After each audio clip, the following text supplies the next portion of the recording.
just from the first second.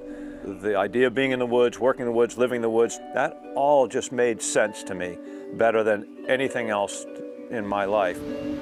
Igor Sikorsky, owner of the Bradford camp, spends a lot of time with his head in the clouds, ferrying guests in and out of his remote North Woods sporting camp in a float plane. Take it very, very seriously, but it also really fills my soul. Katahdin's right over there. That's we're 40 miles away, 30 miles away from Katahdin. I fly right next to that mountain all summer long. It's my favorite mountain in the world. Sikorsky's sporting camp sits in the middle of a vast protected forest, 750,000 acres, the largest conservation easement in U.S. history. The land can never be built on, but it can be logged. Lucky for the Sikorskys, the property surrounding the camp is owned by the Pingree family, long known for their sustainable and responsible logging practices. Over on the other side of Katahdin, a sporting camp that wasn't so lucky, clear-cutting came to hillsides around West Branch Pond camps in the mid-'80s. When you turn a perfectly healthy forest into a raspberry desert, what do you have for the next generation? Raspberries were about the only thing left in the bare patch the machines left behind. Carol Sterling grew up here at the West Branch Pond camps, the oldest family-owned sporting camp in Maine. A loyal clientele comes year after year to watch for moose, fish for native brook trout, and ski the backcountry in the winter. It's a traditional way of life that came under assault when the big machines rolled in 40 years ago. Now it's an intrusion of what was always there for 10,000 years. It was the fall beauty. And now there's that working forest. It's a plantation. Over the last 2 decades, Carol and her family have watched the scar on the far mountains scab over. The South African logging company that took the hardwoods planted rows of fast-growing red pine on the way out, a monoculture grove where a healthy forest once stood. All that huge hardwood was short-term profit, just gone. It's supposed to be progress.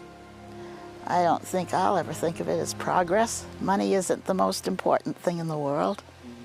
The land has since changed hands, and fortunately, so have its prospects.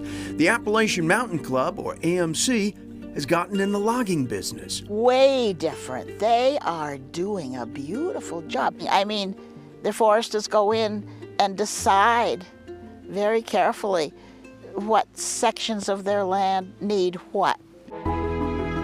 Over the last 2 decades, the AMC has been buying up land in Maine's 100-mile wilderness, an undeveloped tract of wildlands east of Moosehead Lake, south of Katahdin. It was very clear in the 1990s that if we wanted to change the paradigm and we wanted to do something else to advance conservation in the Northeast, we had to start owning land ourselves. And that means managing the land, which includes logging. Steve Tatko, the AMC's Director of Conservation and Land Management, says much of the 75,000 acres of AMC land here needs help after more than a century of industrial harvesting practices. We saw this as an opportunity to put our money where our mouth is, so to speak, and practice ecological forestry in a way that produces long-term community benefits, long-term ecological benefits. Tatko points out an area recently harvested by the AMC, a mix of tall, mature trees and young, regenerating spruce, fir, and cedar, a variety of age, class, and species. If that sounds familiar, the AMC's approach to harvesting closely resembles the exemplary forestry standards proposed by the New England Forestry Foundation, or NEF. The Appalachian Mountain Club and NEF have a long relationship going back decades in conversing about forest issues. Tatko has more than a professional interest in the health of this land. He's a local kid who grew up in nearby Munson. Yeah, grew up right here. Yeah, I mean, these are places that I went to go spring brook trout fishing and, you know, gone to harvest fiddleheads along the shore of these places.